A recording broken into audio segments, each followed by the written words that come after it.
নমস্কার বন্ধুরা, সবাই কেমন আছো? তো আমার তো সকালে পুজো কমপ্লিট হয়ে গেছে। তো বন্ধুরা, সবথেকে বড় কাজ হচ্ছে বিছানা তোলা।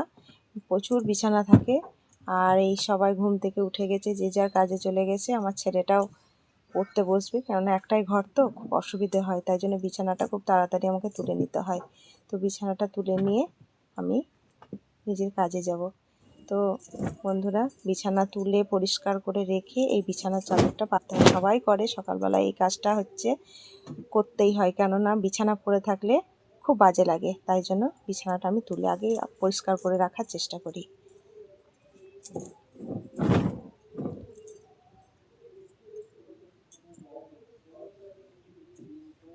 তো বন্ধুরা, তোমরাও তো আশা করি সবাই করো। তো চলো বন্ধুরা, রান্নাটা সেরে নিই, চলো। তো আজকে রান্না করব এই ছুটি ভাজা। ছুটি ভাজাও বলতে পারেন, বা ছুটির মানে কারিও বলতে পারেন।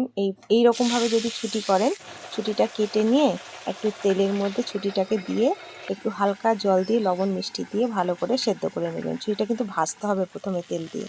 এই দেখুন, ভেজে রেখেছি, আর একটু সম্বরা দিয়ে দিলাম, একটু তেল দিয়ে পাশে ভেজে ওর মধ্যে একটু জল দিয়ে সেদ্ধ করে নিয়ে এটা করতে হবে। তারপরে কেউ যদি সেদ্ধ করে নিয়ে ভাজে, সেটাও আলাদা, সেটাও ভাবে হয়। তো আমি এর মধ্যে মশলা করে রেখে দিয়েছিলাম। এর মধ্যে আছে সর্ষে বাটা, টমেটো, আর লবণ, হলুদ, মিষ্টি। এগুলো দিয়ে ভালো করে কষিয়ে নেব এই ছুটিটাকে।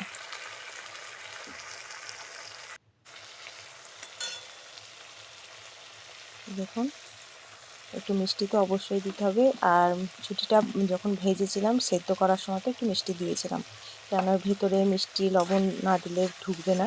তো এই দেখুন, মিষ্টি দিয়ে ভালো করে একটু কারি করে নেব। খুব শুকনো হবে না, এরকমই হবে, একটু মুখে দিয়ে চেখে নেব, যে যাতে নুন মিষ্টিটা ভালো হয়। তাহলে শুকনো ভাত এইরকম যদি হয়, তাহলে শুকনো ভাত দিয়ে একবারে এক থালা ভাত খাওয়া হয়ে যাবে। তো বন্ধুরা, এইরকমভাবে ছুটি ভাজা করে দেখবেন, অসাধারণ লাগে। একটু সামান্য জল না দিলে ভালো করে মশলাটা কষানো হবে না।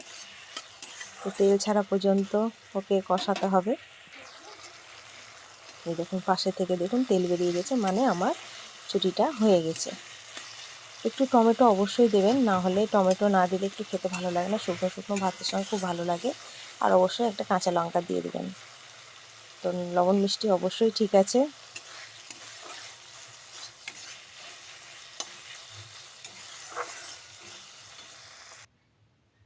আর এই দেখুন, ছুটি ভাজা হয়ে গেছে, আমি নামিয়ে নিয়েছি।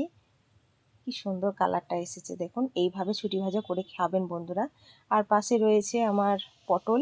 আমার পেকে গেছে পটলগুলো, কিন্তু আমি পাকা পটল ফেলি না। আর এটা হবে রুগীর ঝোল, কেননা আমার বাড়ির একজন সদস্য মানে পেট ঠিক নেই, তাই জন্য তাকে পেঁপে আলু দিয়ে একটা ঝোল করা হবে। আর পটলটা দেখুন ভাজা হয়ে গেছে, লবণ হলুদ আর একটু মিষ্টি দিয়ে ভালো করে মাখিয়ে নিয়ে এটাকে একটু ভেজে নেওয়া হয়। আর এই যে তেলটা পড়ে আছে না কড়াইয়ে, এই পটল ভাজার তেলটা, এই তেলটা যদি কেউ মনে করে যে শুকনো ভাতের সঙ্গে খাবো, তাহলে কিন্তু অসাধারণ লাগে। আর এই পটলটা তোলাই হচ্ছে না, আর এই তেলটা যদি শুকনো ভাতের সঙ্গে খাওয়া হয়, খুব সুন্দর লাগে। তো বন্ধুরা, এইরকমভাবে খাবেন। তো আমার তো রান্না হয়ে গেছে, আর এই দিন ছুটি নিয়ে বসে পড়েছি আমি ভাত খেতে।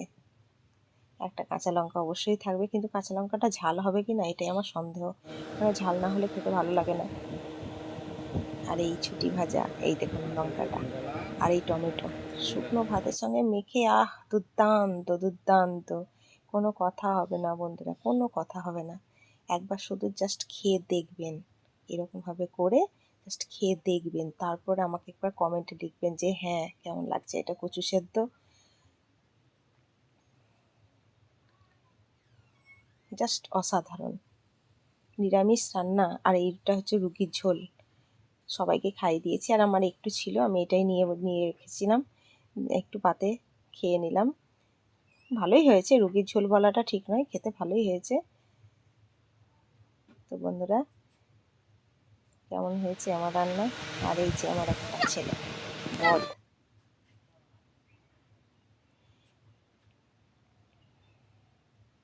তো বন্ধুরা, সব খাওয়া দাওয়া শেষে একটু জিরিয়ে নিচ্ছি। আর এই যে খুব বদমাশ করে আমার ছেলে, বাপ রে বাপ, সারা দিন মান বদমাশি। তো বন্ধুরা আমি একটু তো শুয়ে গেছি, একটু শুলাম, ঘুমাই না, কিন্তু মা ছেলেতে শুয়ে আছি, ভিডিওটা সেট করব তাই ভাবছি। আর দেখুন গালে কি বেরিয়ে গেছে গরমে। আর এই হচ্ছে আমার একটা